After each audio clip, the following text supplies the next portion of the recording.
to Wanna Bet, the daily gambling game show that takes betting seriously, but not much else. Get our favorite plays on the totals, sides, props, exotics, and futures to jump on now. So let's get it started with Jason and Ben. Let's get it started with Jason and Ben. Let's get it started with Jason and Ben. Så que kanske kan konso bättre konso felina. Let's get it started with Jason and Ben. Let's get it started with Jason and Hey there. Welcome to a very special post-NFC AFC Championship game edition of Wanna Bet. I'm Jason. That's Ben. There's our rundown. It's pretty easy to follow. We're going to give you our favorite plays for Monday and some looking ahead. Super Bowl, fourth down's always a little weird. Overtime, we're giving you parlays every day in football or football, at least for now, and some basketball because we're running out of football. Look, we have not had a chance to put the betting slip together. The game's just ended. We will have everything up and to show you guys when we're back at 11 on Tuesday. Monday's going to be a little crazy for me. We got a blizzard around here. I have some Zooms about potential writing gigs from people overseas that I'm going to take up a lot of my time, and it just was going to be easiest for us to do this now. The weather has wiped out some college games I was going to play. That is what it is. And look, I love the championship games. Could have been a little better. Shocked we didn't get another half a kicking point out of Seattle. That would have helped us cash a big parlay. But look, 10 carries out of Drake May plus 500. Yeah. Some nice Stidham rushing totals. Yeah. The longest rush and the rushing total for Drake May, both plus 250 or above. Yeah.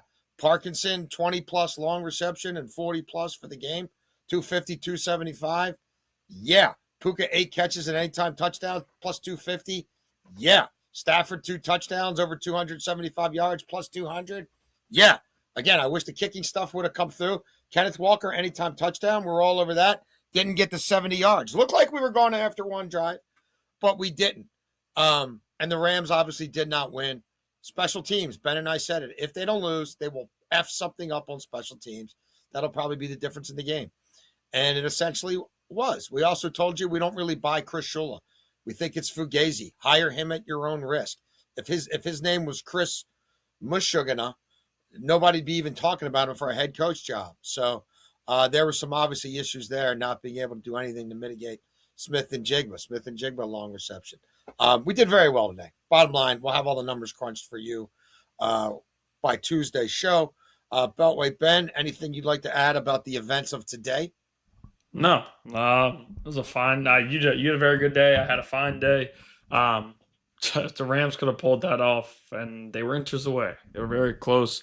And then how about Kubiak continuing to throw the football? And it worked. It worked in their favor, but he got some penalties. I mean, yeah, no, he did. Yeah. But if the defense could have got just one of those stops, they also missed a one penalty. It was probably PI. But yeah, they were aggressive. I was hoping the Rams could get the ball back. A little 2-minute offense with Stafford. I thought they could win. The Cooper Kupp scenario where Big Brother again doesn't just jump in and shut everything down. McVay's got to figure out: do I have to call a timeout? Should I throw the challenge flag?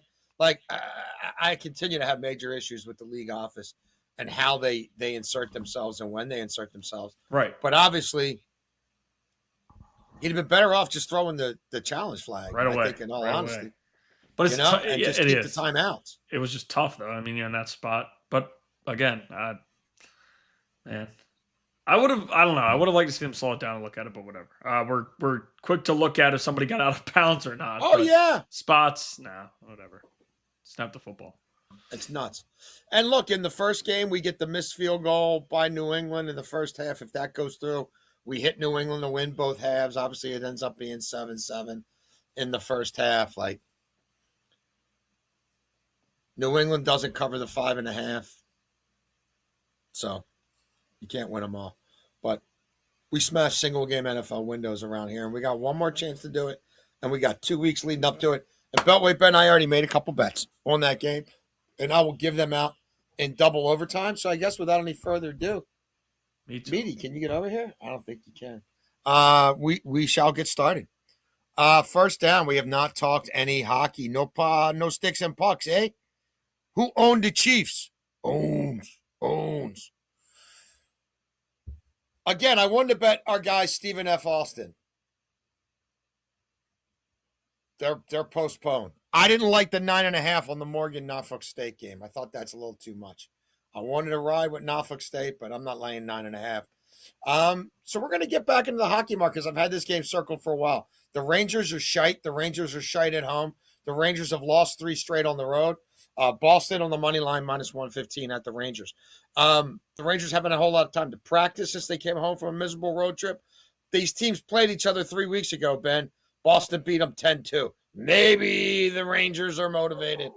I think the Rangers are in trouble. Rangers are 6-16 against the spread at home. Boston's been a covering machine, 34-17.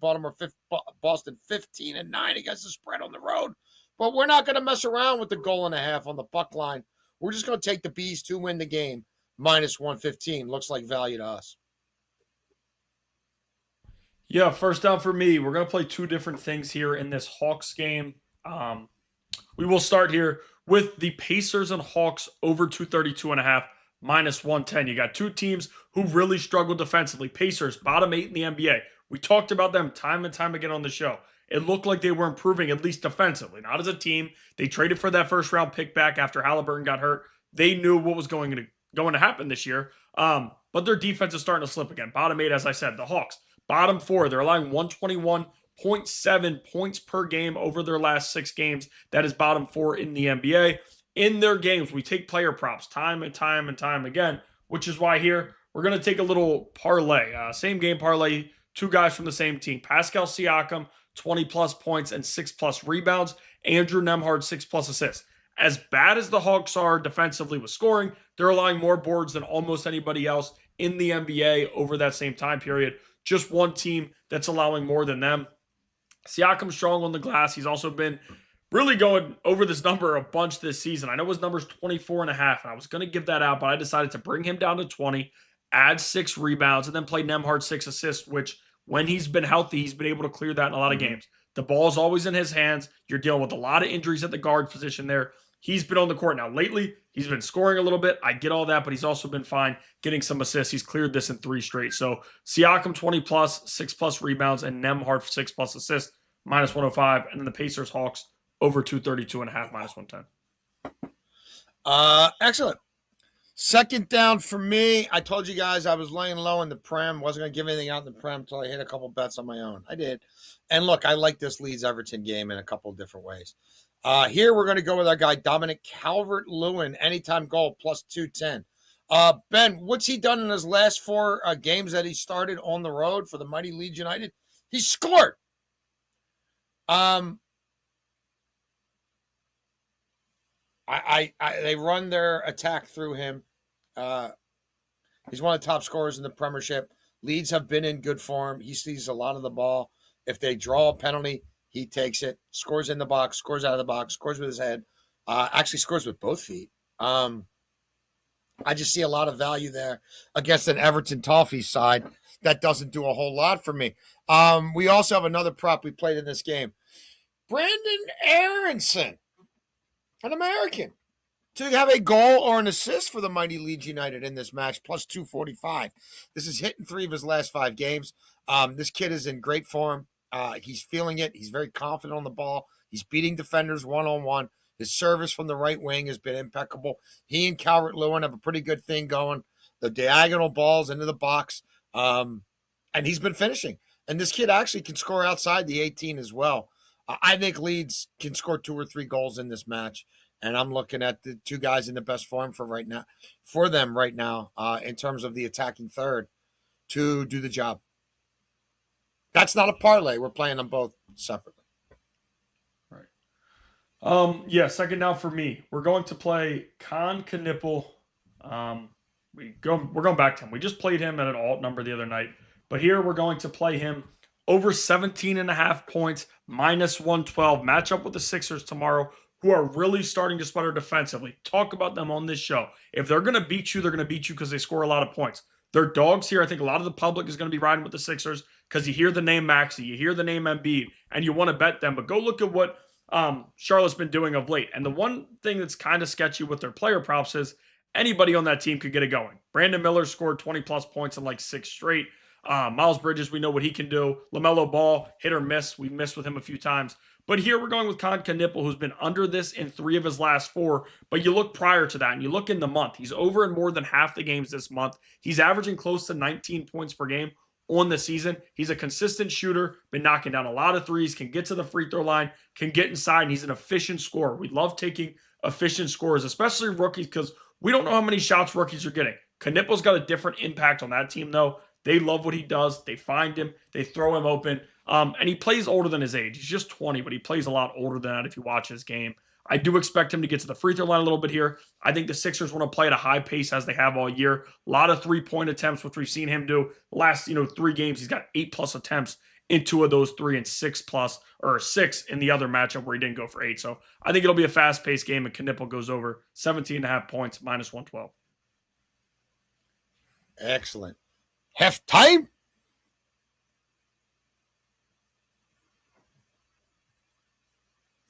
I don't want to jinx anything, Beltway Ben, but we might set a land speed record here. Who's could do? We might set a little land speed record here. Third down. I'm taking the 9.5 with the Blazers at the Celtics. This game is supposed to go off. The Blazers are supposed to be able to get into Snowmageddon 2026. 9.5 is a big number. A little bit of juice, -118. I didn't mind paying it. Blazers are 8-4 against the spread their last 12 on the road. Blazers are 18-11 against the spread this season as a dog. The Celtics just 7-8 against the spread as a home favorite. Celtics have covered just 2 of their last 6 at home. Celtics are just 3-5 against the spread, Beltway Ben, in 8 games at home this season where they've been favored by 9 points or more, like this. Boston's only covered 4 of its last 10 games overall.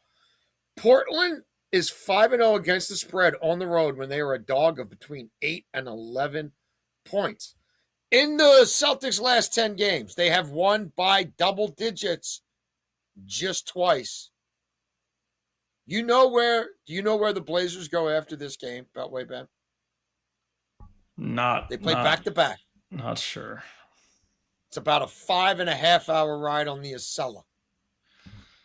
Oh, D.C. From Boston D.C. to Union Station, D.C. Of course. Denny Avdia revenge game. Spot. Yeah. Consider yourself warm. Triple-double alert. Triple-double alert for Tuesday night at the Wizards. We told you, the Wizards and the Warriors, nobody gets as many triple-doubles on anybody in the league as them.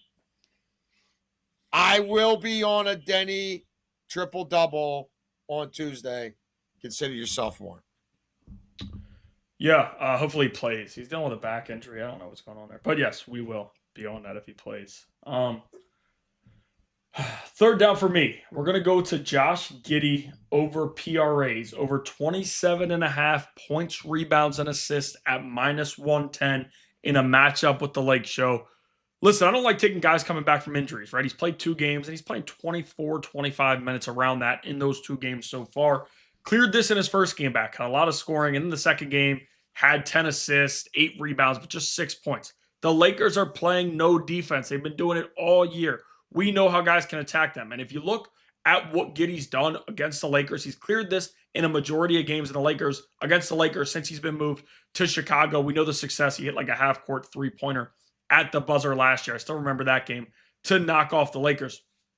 Josh Giddey's got the ball in his hand every possession, even with Kobe White out there, right? You know he can assist, you know he can score, and you know he's going to grab boards. Anytime, this is another guy, if he gets close to that triple-double, we know he shoots for it, and we'll try to get there. The Bulls aren't really playing for anything. Their defense is also struggling a little bit. I would expect a lot of offense from both sides in this matchup. I considered giving out the over. Couldn't quite get myself there because I thought the number was a little high, but games in Chicago usually play over. Let me see where it's at right now. It's at 233.5. A little earlier today when I was considering it. You can do it, Gigi. We got 236.5. It's a big number. I do like it though. You can we can say it's an official play. So the over in that game, 236.5 Lakers Bulls in Chicago, and then we're also going to play Josh Giddey over 27.5 PRAs -110. Excellent.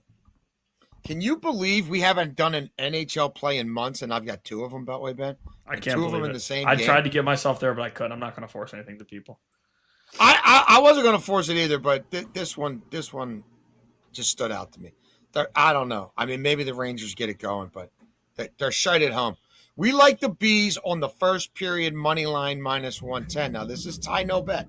So, if Boston's winning after a period, we win. If Boston's losing after the first period, we lose. Anything else, we push. You want to know how many times the Rangers have led after one period at home this season, Beltway Ben? I mean, we're more than halfway through the NHL season.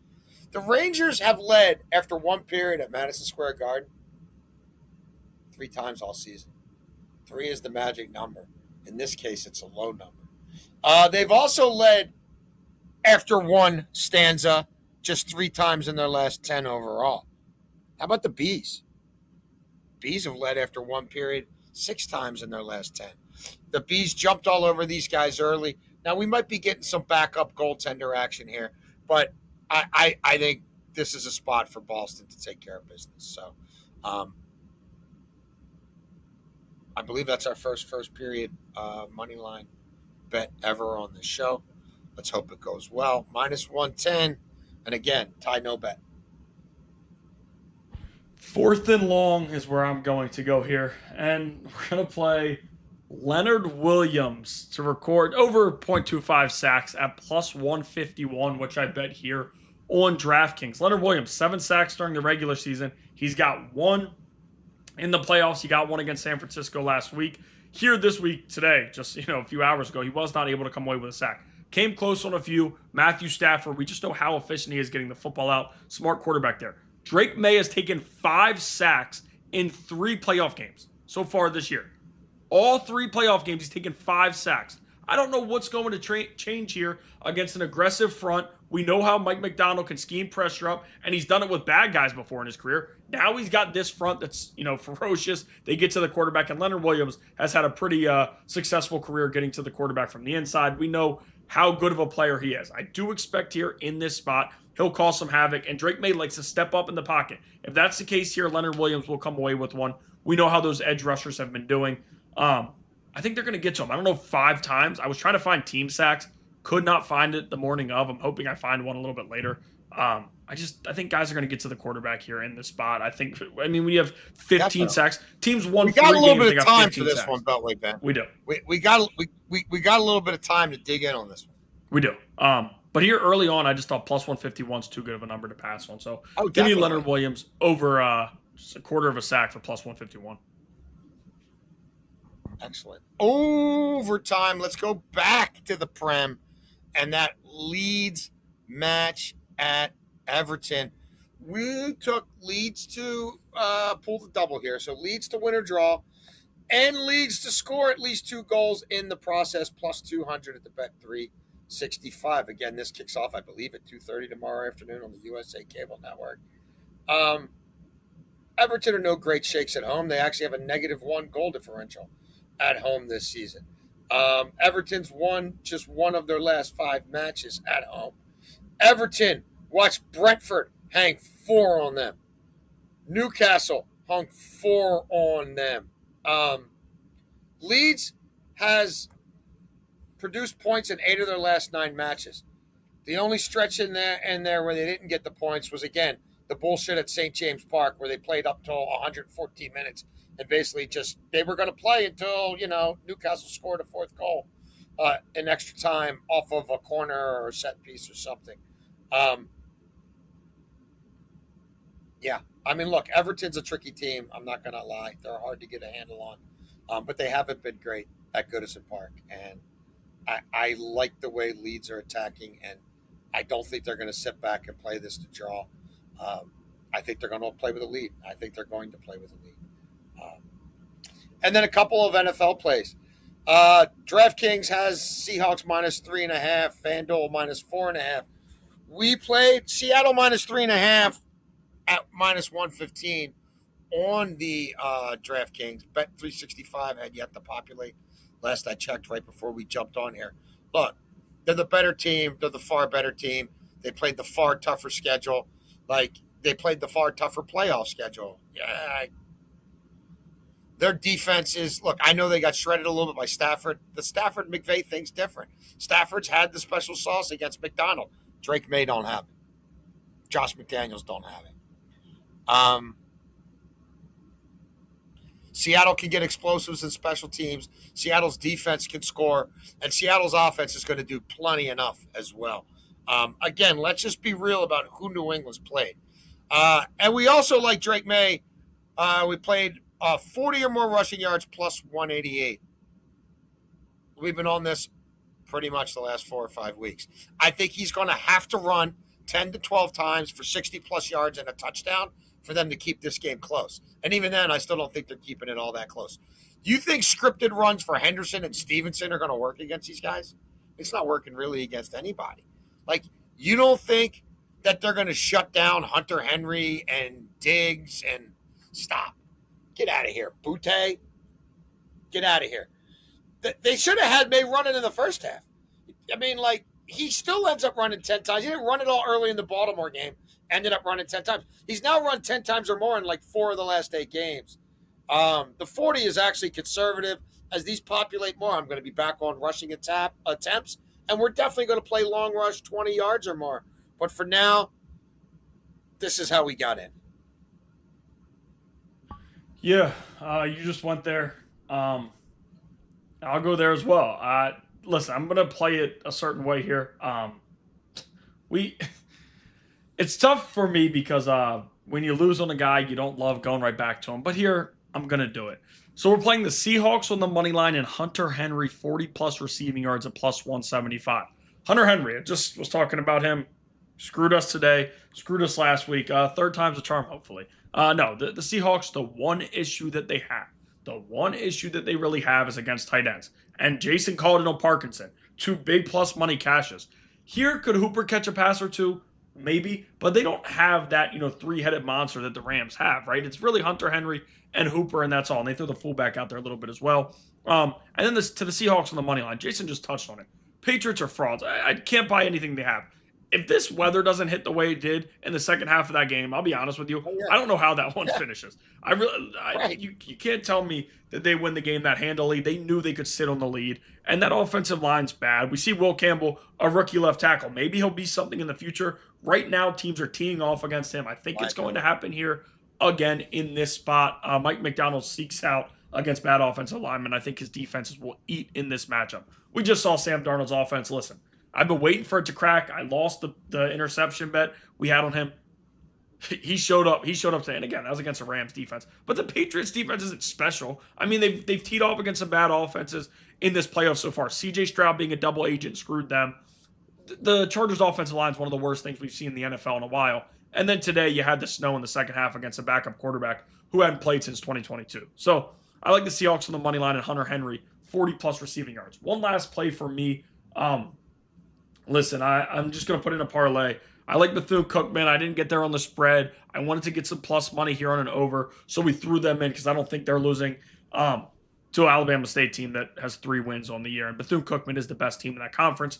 We gave them out to win the conference a while ago there at Hoops HQ, which I'm pretty confident in now. Arizona BYU over. If you look at BYU totals at home, they score with the best of them. And you got Young there, the head coach, goes to BYU, spent time in the NBA, brought an NBA offense with him. He wants to play fast. He wants to play with pace, and they've done just that. They got a lot of good shooters there, a lot of good players they have going on there. Then you look at Arizona. They've scored 84-plus points in their in 4 straight road games. That's on the road. So I'm not really worried here. Now, their defense has played fine. I don't know they're going to be able to stun BYU this way. It's a tight spread. BYU's a slight underdog, but I think they're going to give Arizona some problems. Arizona, number 1 team in the country. And they're doing it on both ends, but their offense has been really good. I think they'll be able to score on BYU, but BYU will allow that and play fast and shoot the 3 and try to go. They also have probably the number 1 or number 2 pick in DeBenza, who just went for 40-plus the other night, as did like 4 freshmen on Saturday. That was a pretty good day for college basketball. But this will be a late night tip-off. You want something to watch late tomorrow night. I do like the Arizona BYU over 164.5, and we're throwing Bethune-Cookman on the money line with them to get us a plus money bet. Came this close to taking Cougars money line. I'm with you. I am with you. I kind of just feel like, you know what I mean? Like Arizona's yes. kind of new. Yes. These guys have figured some stuff out. A lot of new faces, super athletic. This is their Super Bowl. Yep. Number one. You know what I mean? And they got a good crowd. Number one team. They got a good crowd. Hey, remember us and all the preseason hype? We're legit. Yep. Like it just feels like if I decide I'm going to stay up and watch this thing, I'm gonna put a wager on BYU money line. Now, if I feel like dog crap tomorrow because I've shoveled 9,000 pounds of snow, like, then I'm not going to stay up and watch it. And then I'll be honest with you, I probably won't bet it. Like, I don't like it enough. Plus 110 right now. Huh? Plus 110. Yeah. I just have a feeling that the Cougs are the play there. If I do get in on it and I feel great about it, I'll put it on my Twitter. So that's the show. Look, we did well today. We both won money. Like, we'll get you all the numbers. Like, trust me, everything will be there Tuesday. We got Champions League this week. We've got midweek Bundesliga. Die Bundesliga! Oh, did anybody get on Dennis Undav from Stuttgart? Off the bench, still cashes. So that was nice. We did have some. Did we get any comments? We got a lot of good comments. This is probably the best one I've seen. Luke Hughes, who emails us, Jason 136 is my favorite Bible verse. Thou shalt take the Elon over. The 136. That's awesome. Jason 136. I like that. That's a good call. That's really good. Did you email them about the 136 or no? No, dude. Thank you for reminding me. I'll send them now. I mean, there's a lot going on today. I mean, shoveling snow, doing 2 shows, all this, like, yeah. So yeah, we'll have the shot clock set at 136 soon. We'll get you the betting slip on Tuesday. Back at 11, normal time. If you're on the East Coast and you're an old man like me and you're out there 5 times a day, take a lot of aspirin. Yeah, if we come up with any other plays, again, I really wanted to ride Stephen F. Austin against, like, Northwestern State. Like, they're finally back home. I thought they'd be laying, like, 8.5. I think they'd win by 12 or more. But I don't know when that game's rescheduled for.